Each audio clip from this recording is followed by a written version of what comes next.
मजदूर हुए गुलाम। जी हां, ये आज हमारा पहला सेगमेंट और आपको बता दें कि बीजापुर के 18 लोगों को तेलंगाना में बंधक बनाकर रखा गया है और उनसे जबरन काम लिया जा रहा है।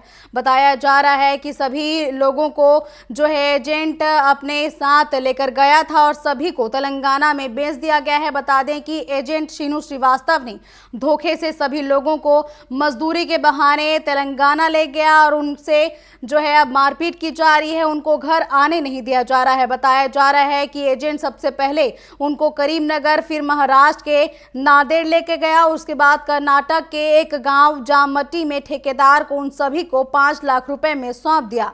जब उन्होंने घर लौटने की बात की तो उनके साथ मारपीट की गई, उनको धमकी दी गई। साथ ही अब बताया जा रहा है कि पीड़ित परिजनों ने बीजापुर थाना प्रभारी को इसके लिए आवेदन दिया है और आवेदन देकर एजेंट श्रीवास्तव के खिलाफ कड़ी कार्रवाई और मजदूरों की सुरक्षित वापसी, साथ ही बकाया मजदूरी वापस दिलाने की मांग की है। हालांकि पीड़ित परिवार के एफआईआर आवेदन के बाद थाना प्रभारी ने इस पूरे मामले की जांच में उचित कार्रवाई करने का आश्वासन दिया है। साथ ही थाना प्रभारी कोतवाली ने श्रम विभाग को भी लेटर भेजा है और इस पर सर्व आदिवासी समाज के जिला अध्यक्ष ने भी बड़ी चिंता जताई है। आइए सुनाते हैं क्या कुछ कहा मजदूर के परिजनों ने।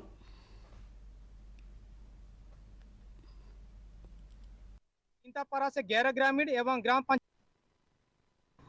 पंचायत कड़ेनार, सीतापारा से 11 ग्रामीण एवं ग्राम पंचायत कायका, गुमरा से 7 ग्रामीण एवं इस प्रकार कुल 18 मजदूर को 8/8/2025 को तेलंगाना राज्य के जिला करीमनगर गांव एमालोड श्रीनिवास एजेंट के द्वारा हमारे साथियों को लेके गए। कर्नाटक में ले जाके हमारे साथियों को ले जाके वहाँ पे बंदी बना के आए। अभी लोग आना चाहते हैं। अभी क्या हम लोग किसान आदमी है, धान कटाई का समय हुआ, वो बोलता है कि नहीं हम जाने देंगे, आपका जो सेठ है आप लोगों जो लेके आया वो 5 लाख रुपया लिया, वो जब देगा तभी हम छोड़ेंगे। बीजापुर से अपने कड़ीनार से बीजापुर आए, वहाँ से तेलंगाना की ओर गए और यहाँ से एक एजेंट आया है जो कि यहाँ पे टगा के लेके गया है। मेरे घर से मेरे पापा हैं, आती है मेरे पापा का नाम। उनसे बात हुआ है? फोन में बात होते रहता है। हाँ, हम लोग को यहाँ पे इतना परिस्थिति मिला के खड़ा किए हैं कि ताकि हम घर हान नहीं सकें, ताकि जो लाया वो एजेंट हम किसी दूसरे के हाथों पे सौंपा दिया। इस मामले को लेकर आए कि हमारे साथी जो 2 महीने से जो तेलंगाना की ओर मजदूरी करने के लिए गए हुए हैं, जो अब वापस आना चाह रहे हैं लेकिन उनको आने नहीं दे रहे हैं। अब जिस जगह में काम कर रहे हैं उस सेठ के माध्यम से पता चला कि जो श्रीनिवास जो व्यक्ति यहाँ से लेके गया और उन लोगों को वहाँ पे छोड़ के आया, उसने बोला कि जो 5 लाख रुपए जो श्रीनिवास ने लेके गया उस पैसे का भरपाई जब तक नहीं होगा तब तक तुमको आने नहीं दूंगा करके वहाँ पे उनको परेशान करके रखें और आने नहीं दे रहे हैं। इसी वजह से हम लोग इस कोतवाली थाना में आकर हम शिकायत दर्ज करने के लिए आए हैं।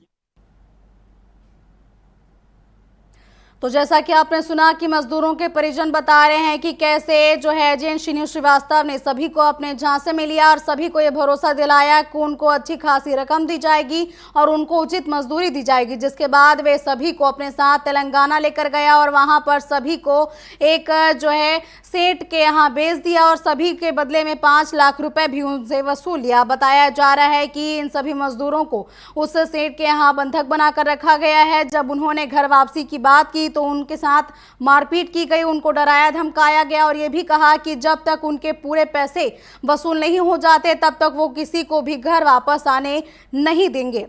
इस खबर पर ज्यादा जानकारी के लिए सीधा रुख करते हैं बीजापुर का, जहां से हमारे सहयोगी रामचंद्रम जुड़ चुके हैं।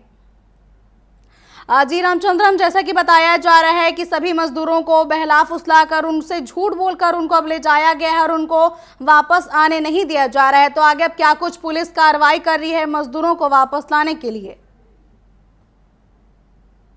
जी कमलेश्वर, आपको बता दें पूरी जो मामला है 22 अक्टूबर 2025 को सामने आता है। जब पीड़ित परिवार जिला मुख्यालय पहुंचते हैं वो शिकायत शिकायत तो एजेंट है जो तेलंगाना का बताया जा रहा श्रीनिवास, जिसका नाम बताया। 3 महीना पहले वे गांव पहुंचता है। गांव के जो मजदूर है, बोले जो आदिवासी है, वो कड़िनार से 11 लोगों को कायका जो गुमरा जो ग्राम पंचायत कायका का जो आधार क्षेत्र, वहां से 7 ग्रामीणों को जो मजदूरी के नाम पे तेलंगाना ले जाता है, वहाँ काम कराने ले जाता है। अच्छी उन्हें पहले तो बताया जाता है अच्छी रकम मिलेगी, आपको पैसा मिलेगा, जब आप चाहे तो तब वापस भी ऐसा करके ले जाता है।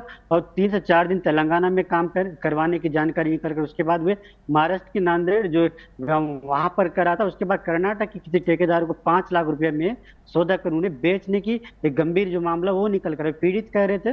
पीड़ित हमें बताया कि इस तरह के करते उनके लोगों को मजदूरी में रखा गया। उसके बाद लगातार उन्हें पीड़ित जो परिवार के जो लोग हैं उन्हें प्रताड़ित करने की जानकारी, उन्हें उनके साथ गाली गलौज, जब मजदूरी मांगते तो उनके साथ मारपीट भी किया जा रही है। जानकारी निकल गई। इस गंभीर जो मामला है निकल कर इसको परिवार लगातार उनसे संपर्क में रही है, उनको वापस लाने की कवायद लगातार करते, लेकिन वो जब नाकाम रहे तब प्रशासन से मदद करने वे लिखित शिकायत करने थाना पहुंचे। तो थाने में लिखित शिकायत भी दिया गया। शिकायत पे उन्होंने जिक्र किया अपने बेटों का नाम, जो इसमें जो है 9 18 में जो 9 या 6 जो महिलाएं हैं, तो बाकी जो पुरुष वर्ग के लोग बताया गया है, उनपे जो एजेंट है, एजेंट के ऊपर FIR कर उन्हें कठोर कार्रवाई करने की भी मांग करते रहे।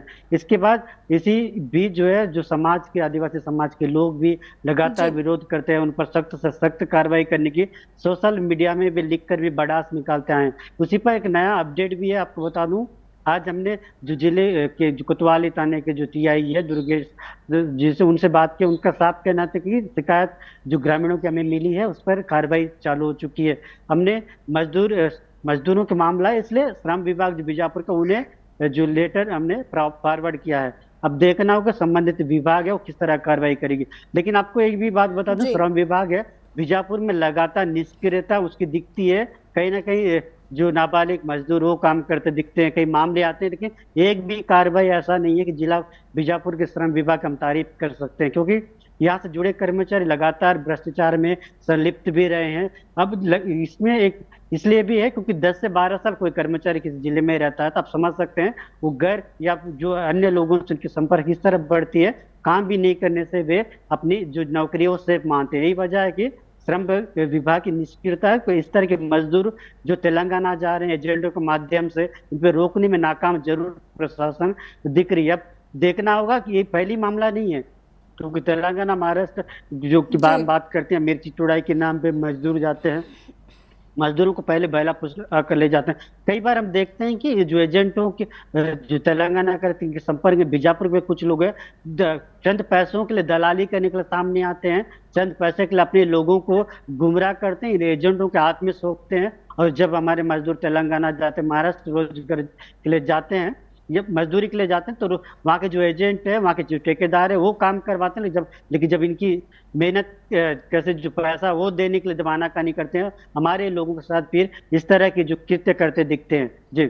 और इसी मामले में हमने जो सर्ववादी समाज के अध्यक्ष से भी बात किया कि उनका साफ कहना, चिंता व्यक्त लगातार भी विरोध करते रहे, लगातार प्रशासन को ज्ञापन भी देते रहे। इस तरह के जो एजेंट पलायन जो मजदूर करते हैं, मजदूर जाते हैं, इन पर रोक लगा दिया जाए। लेकिन इसमें हमेशा जो संबंधित विभाग है उसकी कहीं ना कहीं नाकामी है। संबंधित अधिकारी को जब आप फोन करो और संबंधित या कोई शिकायत करना तो फोन बिल्कुल नहीं उठा जाता। एक तरफ पे आप ढिंडोरा पीटते हैं कि जिला प्रशासन पीटता है कि हम तेलंगाना जाने से मजदूरों को रोकेंगे, लेकिन आपको जो जिम्मेदार अधिकारी है वो कोई भी बयान देने की या कुछ जानकारी देने के लिए तो जनता के सवाल के जवाब से बचने के लिए हमको फोन कॉल को इग्नोर करते हैं। ये बड़ी गंभीर मसला है, क्योंकि मजदूरों का है। तो मजदूरों की जो देख रेख उन्हें जाने से रोकने वाले कर्मचारी कई संलिप्त, कई भ्रष्टाचार में शामिल रहते हैं, उन पर आरोप लगते हैं, सस्पेंड तक होता है, वो भी तब पर भी जिले में आप उन्हें रखते हैं। कहीं ना कहीं वजह है कि इस तरह की तस्वीरें सामने आते हैं। जी कमलेश, जैसा कि रामचंद्रम आप बता रहे हैं कि पहले भी ऐसे कई वाकये हो चुके हैं जहां मजदूरों को दूसरी जगह ले जाकर बेचा गया है, लेकिन कई बार ऐसा होता है कि जो है प्रशासन लगातार जागरूक भी करती है कि ऐसे किसी भी एजेंट के झांसे में ना आए। बावजूद इसके ऐसी लगातार घटनाएं सामने आ रही है, तो क्या कुछ इसकी वजहें हो सकती हैं कि आम लोग जो है इन एजेंट के झांसों में आते हैं और ऐसे दूसरे जगह जाकर मजदूरी करने को मजबूर होते हैं? देखिए मजदूरी की अगर बात करें तो मैं एक ही बात कहूं, बस्तर में जो जिस तरह की बीजापुर के जो पड़ोसी राज्य हमारा तेलंगाना महाराष्ट्र से जो लगा हुआ है, यहाँ मजदूरी तो बीजापुर जब हमने देखा कि मनरेगा के जितने काम होते हैं, काम भले ही सरकार एक तरफ से लगातार करवाते जाए लेकिन समय पर भुगतान नहीं हो पाता है उनको। जिस तरीके से वास्तव में जो स्थानीय जो जनप्रतिनिधि रहते हैं, स्थानीय जो कर्मचारी वर्ग जो क्षेत्र के लोग रहते हैं, वो कहीं ना कहीं अपने क्षेत्र को जागरूक करने में कहीं ना कहीं नाकामी उनकी जरूरत दिखती है। क्योंकि जब भी स्थानीयता अगर बात करते हैं, स्थानीय के जो जिम्मेदार नागरिक रहते हैं, जो जिम्मेदार कर्मचारी, तो उनका प्राथमिकता बनता है कि वो लगातार बैठकें समय समय पर किया जाए। उन्हें सभी जिस तरीके से वर्तमान स्थिति में बंधक जैसी स्थिति में परेशान फंसे हुए ऐसी जी। स्थिति से बचने के लिए लगातार बताना चाहिए। वो कहीं ना कहीं कमजोरी जरूर दिखती है, लेकिन इसके दूसरी ओर प्रशासन का तारीफ भी इसलिए क्योंकि पिछले दिनों में जरूर जो बढ़ोतरी लगातार होती है उसमें कमियां जरूर देखने को मिली है। जिले के जो बड़े उच्च अधिकारी है समय समय समीक्षा बैठक कराते हैं, अधिकारियों को निर्देश तो देते हैं, तो निचले स्तर के जो लोग हैं कहीं ना कहीं जब उनके क्षेत्र के लोग बाहर बड़ी संख्या में जाते हैं तो वहाँ एक डायरी रखना चाहिए। सब बताते हैं जो सचिव है ग्राम पंचायत के, उन्हें अपनी जानकारी देना रहता है, वो उसमें लिखना रहता है अपना नाम पता और किसके के भरोसे किसी के नेतृत्व में आप कहीं जा रहे हैं, किस काम जी। से जा रहे हैं, कब आ रहे हैं। कहीं ना कहीं एक जागरूकता की जरूर कमी देखने को मिल रही है। लोगों को भी जागरूक होना पड़ेगा, कहीं जाने से पहले कोई एजेंट आने से पहले उनकी जानकारी अपने पंचायत जो प्रतिनिधि रहते हैं उनको देने की जरूरत है। जो रजिस्टर मेंटेनेंस होता है उसमें लिख के देने की जरूरत। तो जब पंचायत में उन लोगों का बायोडाटा लिखा जाता है, उनकी जानकारी लिखा जाता है, संबंधित जिले इस तरह जो अधिकारियों को वे जानकारी देते हैं, तब जाके क्या जो एजेंट आ रहा है क्या उस एजेंट, देखिए एजेंट बार बार हम इसलिए करें कि जब भी आप काम करने मजदूरी करने जाते हैं तो मजदूरों का पंजीयन होना रहता है। तो जी। पंजीयन श्रम कार्ड बनता है। जब अगर मजदूरी के दौरान अगर मजदूर को किसी तरह चोट पहुंचा तो उनको एक सरकार की जो नीति है जिसमें बीमा राशि वो मिलने का रहता है। लेकिन ऐसे मामले जब आते हैं तो कभी कभी उनका कार्ड नहीं रहता, जो एजेंट आते हैं उनका कोई रजिस्ट्री जो पंजीकृत जो ठेकेदार है वो नहीं आ पाते हैं क्योंकि दलाल जो बीच में सक्रिय रहते हैं, इन मजदूरों को कुछ पैसों के लालच में यहाँ से लेके जाते हैं, कुछ बड़े पैसे लाखों रुपया में बेच देते हैं ताकि उनकी लाभ हो, लेकिन इसमें मजदूरों का नुकसान है, उनकी सुरक्षा के साथ खिलवाड़ हो रहा है। और जिला प्रशासन के जो बॉर्डरों पे अक्सर चेकिंग होना चाहिए, चेकिंग भी कहीं ना कहीं हम देखते हैं कि वो नहीं हो पाता है। जी। यही वजह है कि इस तरह की घटना, इस तरह के मजदूर जो है वो पलायन करते हैं और मजदूरी में जी फंसते हैं। बिल्कुल रामचंद्रम, जो है रोजगार और रोजगार के उचित मूल्य की कमी ही है कि लोग मजदूर जो है इस तरह के पलायन को मजबूर होते हैं और ऐसे जालसाजों के झांसे में आते हैं। फिलहाल अब देखने वाली बात होगी कि आखिर कब तक इन सभी मजदूरों को वापस लाया जाता है और उनको जो है उन बंधक से छुड़ाया जाता है। फिलहाल तमाम जानकारियों के लिए आपका धन्यवाद।